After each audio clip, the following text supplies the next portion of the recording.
Fala galera, tudo bem com vocês?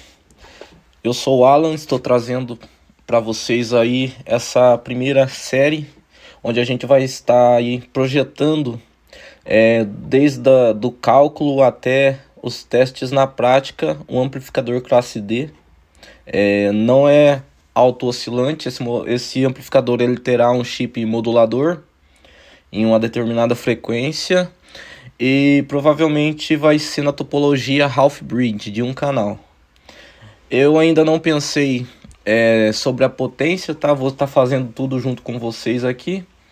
Hoje a gente vai estar determinando aí alguns valores do projeto do amplificador, questões de componentes, valores de tensões, correntes, frequência, entre outras coisas aí que a gente vai estar desenvolvendo durante este vídeo de hoje.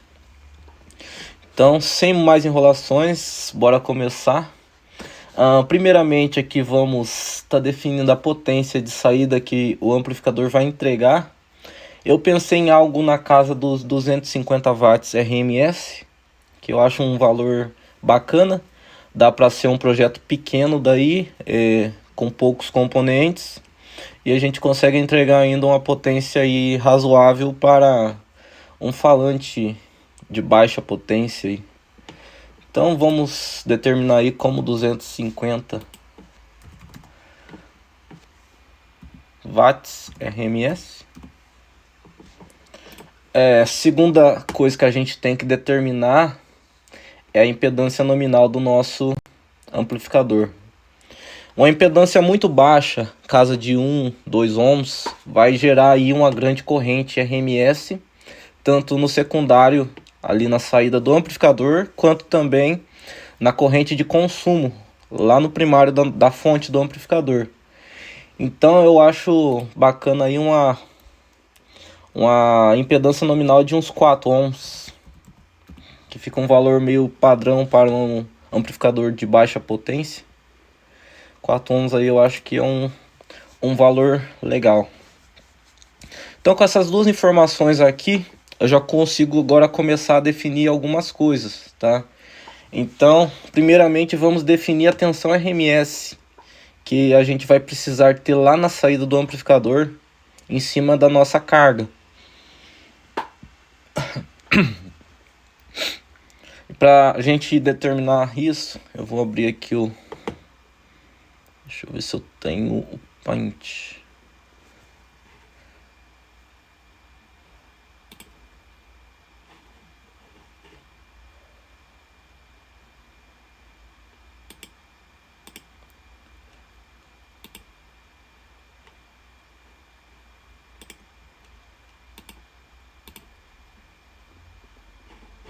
Beleza, abri aqui uma nova folha do Paint.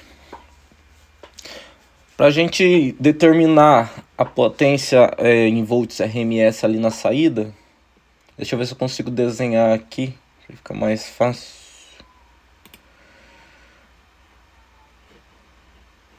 Em preto mesmo.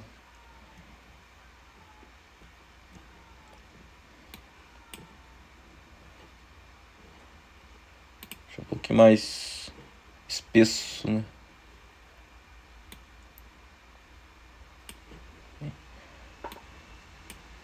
Tá, então, a potência ela vai ser igual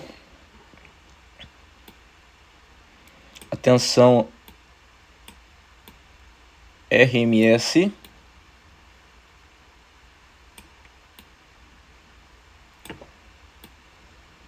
ao quadrado sobre a carga ali na impedância, tá? Da saída. Então, com essa conta aqui, ó, da tensão RMS ao quadrado sobre a carga, a gente consegue definir a potência. Se a gente consegue definir por essa conta aqui, seria a mesma coisa então que a gente fazer o seguinte.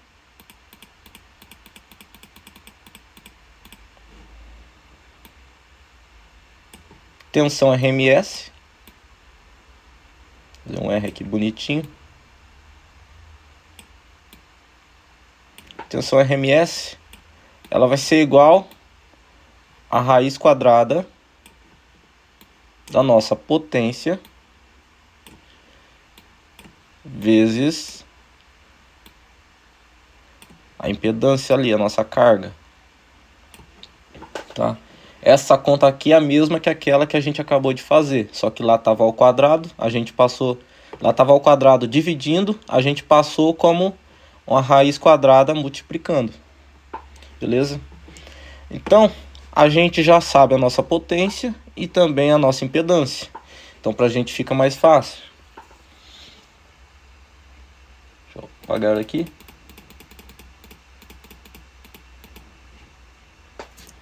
Tirar um pouco do zoom. Então a nossa tensão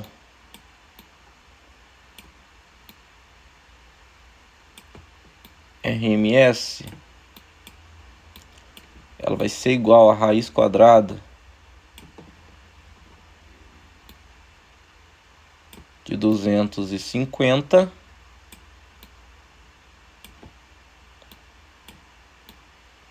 vezes 4. Beleza? Para a gente descobrir agora, basta a gente vir aqui na calculadora. A calculadora aqui ela é um pouquinho diferente. A gente faz 250 vezes 4. Opa. Não. 250 vezes 4. Raiz quadrada. A gente chega nesse resultado de 31,62 volts. Beleza? Então a gente já tem a nossa tensão RMS, 31,62 volts. Tá? Eu tô sempre colocando a unidade na frente ali, para a gente não confundir. Beleza? Só que essa tensão RMS, ela não serve pra gente ainda, tá? Porque o nosso amplificador, ele trabalha com a senoide. Então, hora ele tá acima do 0 volts, hora ele tá abaixo, com a senoide sempre variando ali.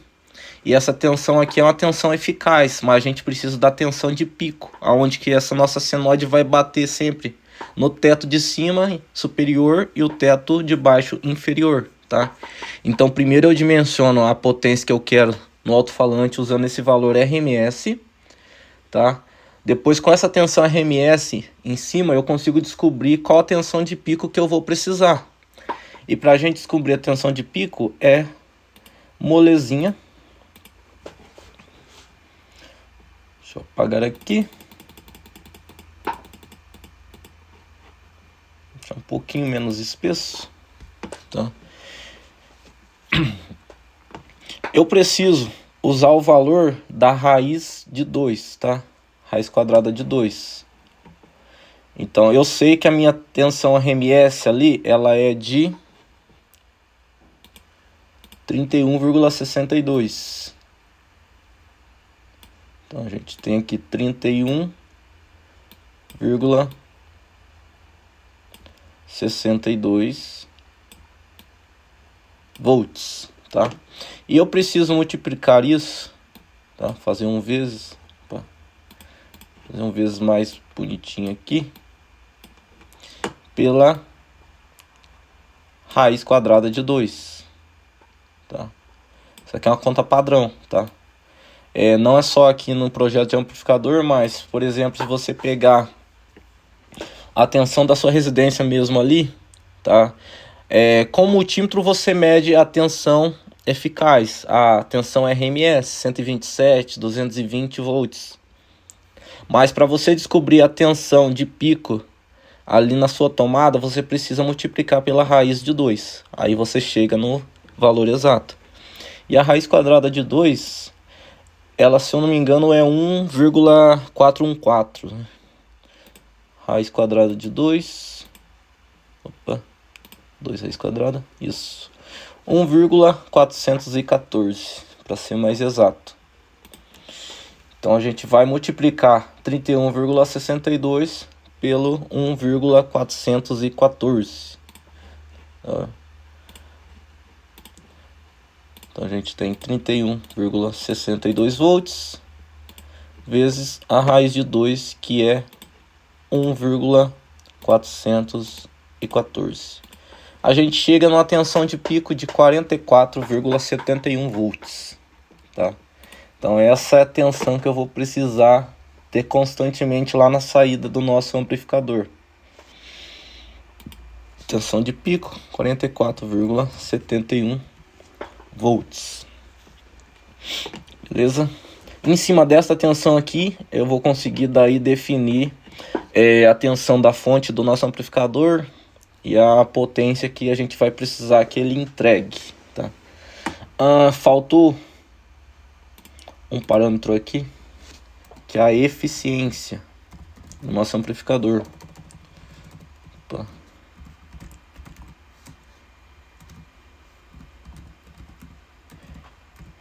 Eficiência.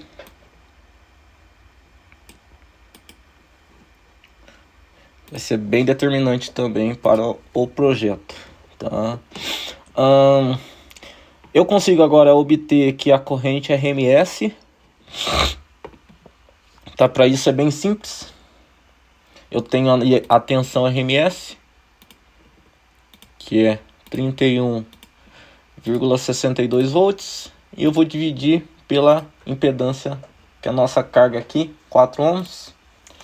Então eu tenho uma corrente RMS ali de 7,90 amperes. 7,90 amperes em cima da nossa carga. Eu também consigo agora definir a corrente de pico. A gente faz o mesmo cálculo ali, só que agora com a tensão de pico, que é 44,71, dividido pelo 4 ohms. A gente vai ter então uma corrente lá na saída de 11,17 amperes. 11,17. Isso. 11,17. 11,17 amperes. Beleza? Então essa corrente aqui que a gente vai ter em cima da carga lá na saída, tá? Corrente que vai passar também em cima dos FETs de saída, que ela vai ficar oscilando ora no rail positivo ali, na malha positiva, ora na malha negativa. De acordo com a senoide, ela vai estar sempre oscilando para um lado e para o outro.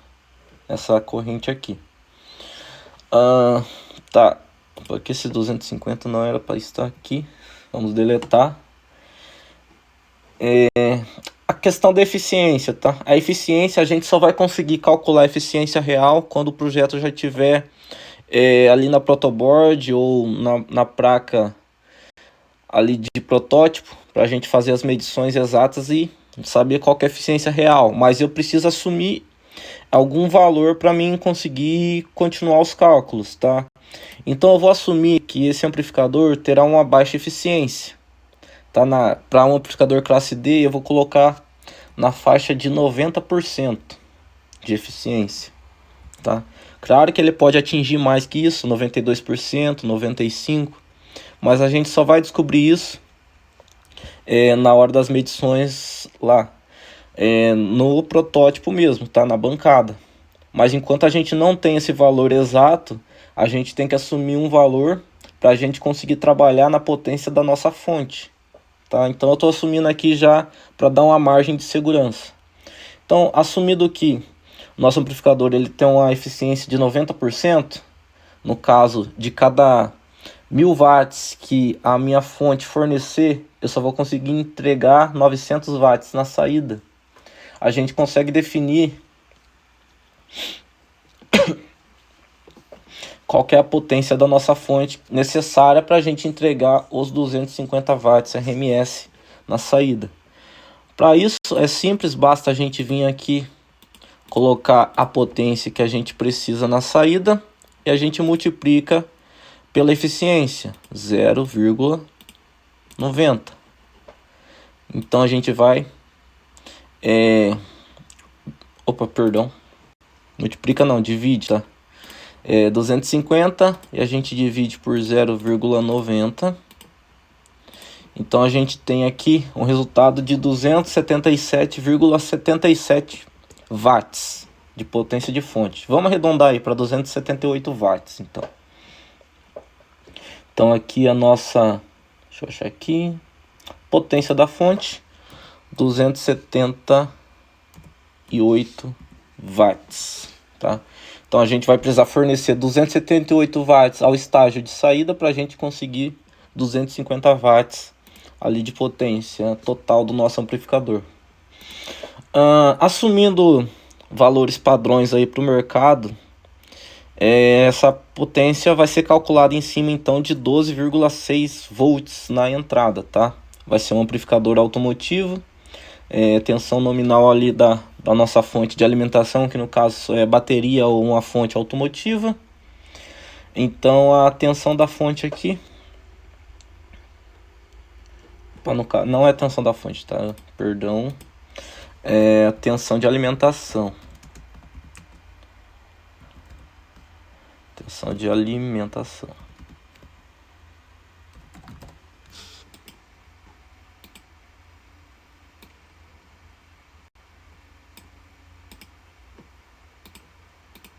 Tensão de alimentação, então, padrão, 12,6 volts. Tá? Com isso eu consigo definir, por exemplo, agora, qual que vai ser a nossa... eu tinha colocado aqui em cima como tensão de consumo. Então a gente deleta aqui, deixa sem aqui, que fica melhor para vocês entenderem. A tensão de alimentação é a mesma coisa ali.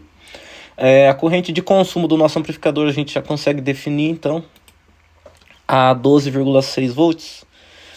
A gente já está aqui com a nossa potência aí, só vou arredondar aqui, potência da fonte, perdão. A gente vai dividir aqui pela tensão de entrada. Então nossa fonte ela vai consumir 22,06 amperes, tá? Vou arredondar para cima novamente, tá? 23 amperes. Então nossa corrente aqui de consumo do amplificador. Topologia, eu vou utilizar a topologia half bridge. Eu vou deixar um vídeo depois, tá? Só falando sobre isso da topologia, diferença entre a half bridge e a full bridge. Tensão da fonte, tá? A tensão lá no secundário da nossa fonte, ela vai ser uma fonte simétrica. Como a gente precisa de uma tensão de pico lá na saída de 44,71 volts, e a gente tem algumas percas por comutação, percas no indutor, vamos arredondar para cima ali 50 volts, tá? Então a gente vai, mais 50, menos 50 volts, tá? Então essa vai ser a tensão da nossa fonte simétrica, 100 volts ao total ali de um ramal ao outro, sem contar com o tape central ali, o GND, né? Próxima coisa que a gente vai precisar agora é determinar, por exemplo, a frequência de modulação do nosso amplificador, que a gente vai estar trabalhando ali na portadora. Valores muito baixos, a gente tem uma eficiência menor, tá? Outra coisa, a portadora, quanto mais perto da frequência audível que a gente consegue ouvir, a gente vai precisar ali de um filtro LC passa-baixas mais robusto, sim, maior. E também a gente vai ter um pouco mais de percas nas frequências agudas, tá? Porque a gente vai precisar que esse filtro ele corte muito próximo às frequências altas ali, na casa dos 25 kHz, 30 kHz, 35 kHz, tá? Então é um corte de frequência que está muito próximo das faixas agudas ali, né? Na casa dos 10 kHz, 15 kHz. Então a gente precisa determinar uma frequência aí não tão baixa e também uma frequência não tão alta, porque uma frequência muito alta a gente vai precisar de bons MOSFETs lá na saída para estar entregando uma eficiência aí boa. A questão do filtro LC também a gente vai ter que redefinir, porque daí você precisa de um... Pode ser um indutor menor, mas tem que ser um indutor mais eficiente para estar segurando aí toda essa frequência alta da portadora. Então eu vou definir aqui uma frequência razoável, tá? A frequência de modulação aqui de 250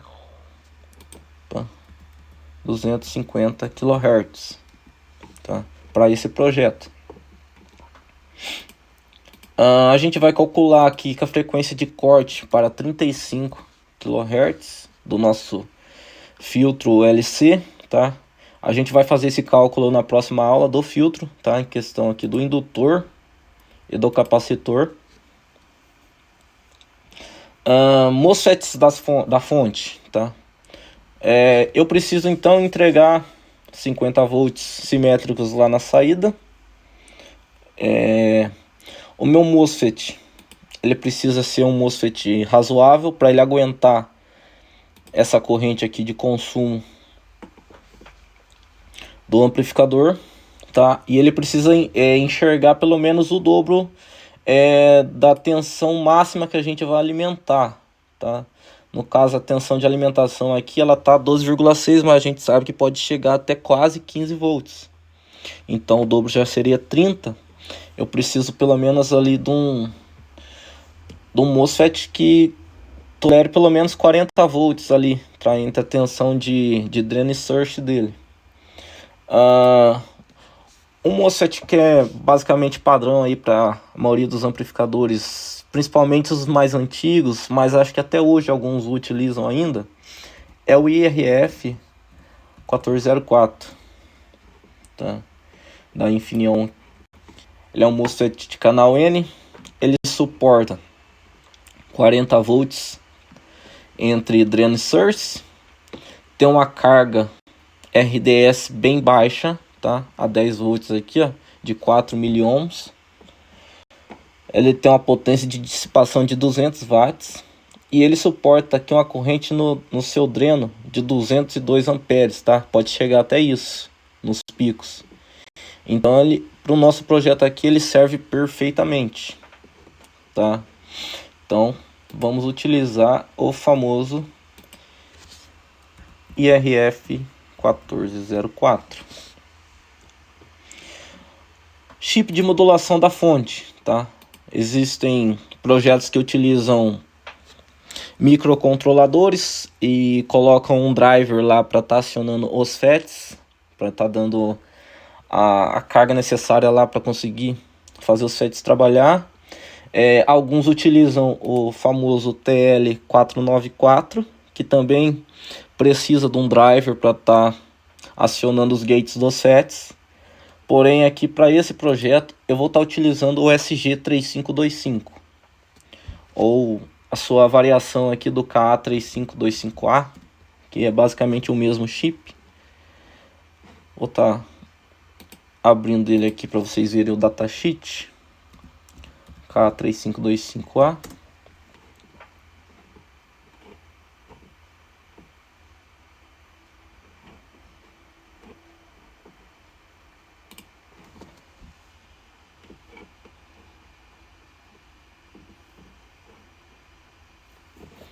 Beleza? Ele suporta até 40 volts na sua alimentação.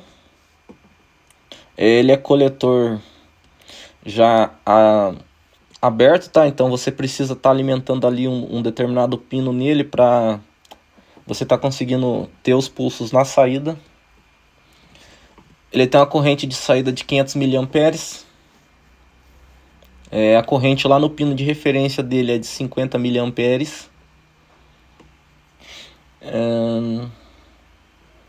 Potência de dissipação dele 1000 mW, tá? Então é 1 watts praticamente aqui, né? Vezes 1000.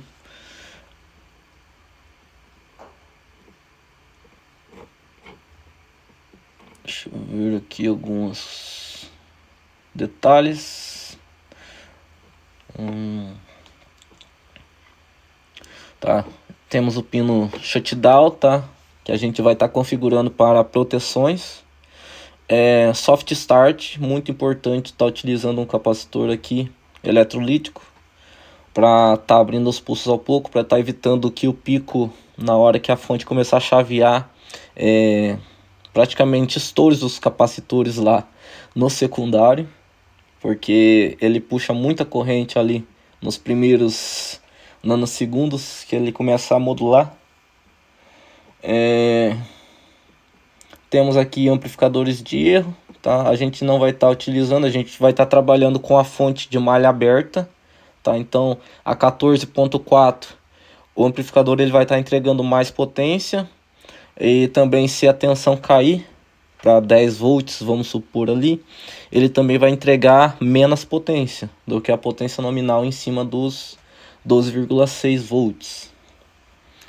Vamos fazer proteção para, no caso de a tensão cair abaixo de 9,8 volts ou 10 volts, a gente está ali acionando o shutdown para estar evitando queima do amplificador. E também se a tensão subir acima de 15 volts, a gente também vai estar ativando aqui o shutdown, beleza? Deixa eu ver aqui, diodo da fonte. Tá, então como a gente vai ter uma corrente circulando aí de 23 amperes, a gente precisa aí de uns diodos bem parrudos mesmo. Eu não lembro qual é a corrente do FEP 16A. FEP 16CT.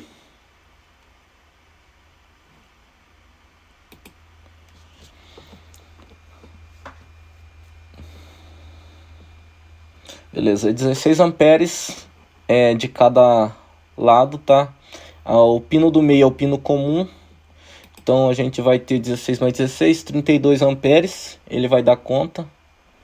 Então a gente pode utilizar aqui no diodo da fonte o FEP 16CT e o seu complementar, que é o FEP 16CTA, de anodo comum, tá? Esse aqui é o catodo comum e esse é o anodo comum. Pino central aqui dele é o positivo e esse aqui do catodo comum, o pino central dele é o negativo. MOSFET de saída, tá? Essa é uma escolha muito difícil porque para determinar aí envolve tantas questões de valores, do preço mesmo do MOSFET, da sua eficiência.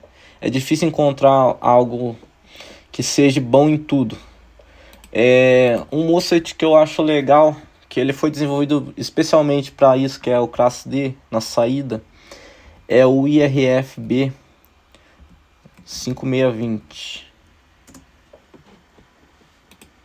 Tá.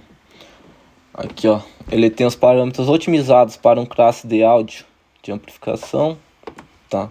Ele pode entregar até acima de 300 watts por canal em 8 ohms, tá, de carga, no método de half bridge nas configurações, tá? Isso vai depender da tensão que vai estar alimentando ali o sistema, tá? No caso a gente já sabe a tensão que é e a potência que a gente precisa.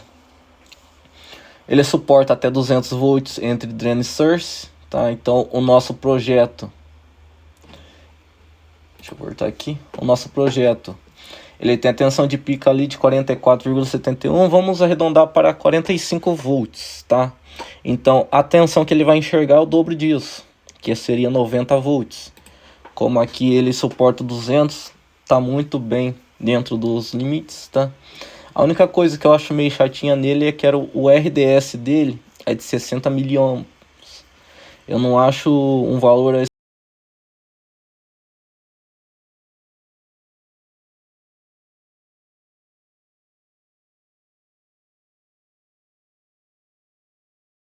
dele é de 25 e aqui no QSW é só de 9,8. Então já fica aí um meio termo razoável, tá? Ele perde algumas coisas, mas ganha em outra. Então eu acho um MOSFET legal. Ele deve estar custando aí na faixa de uns R$ 25 cada, eu acho, tá? Eu não tenho certeza, mas eu acho que deve ser isso. RFB 5620. Beleza? Então agora só ficou pra gente no próximo vídeo o cálculo do nosso indutor de saída e do capacitor de saída. Ah, tá. Faltou escolher aqui o drive MOSFET da saída, tá? Que vai estar empurrando aqui os nossos IRFB, que vai ser um par. Eu pensei aqui no chip o IR2184. Ele é bem completo.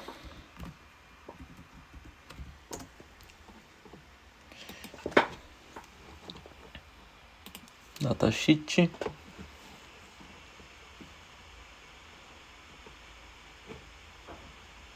Aqui algumas características dele, tá?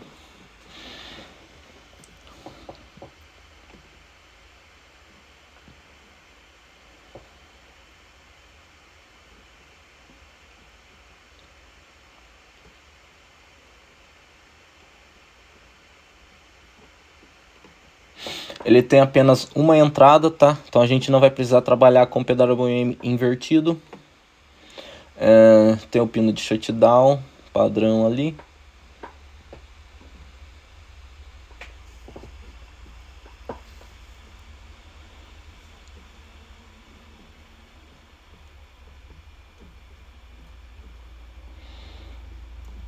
Ele já tem o level shift integrado dentro, então a gente também não precisa se preocupar em fazer um próprio level shift para a etapa de saída. A gente pode pegar o PWM ali direto do comparador e já tá jogando ali na etapa de saída. Beleza? Ele é um chip bem bacana aí, muito bom mesmo. Então, feito isso, próximo vídeo a gente já vai definir, fazer o cálculo aqui do nosso indutor e capacitor, com base aqui na frequência de corte que a gente vai estar fazendo. Ok? Então eu aguardo vocês até o próximo vídeo.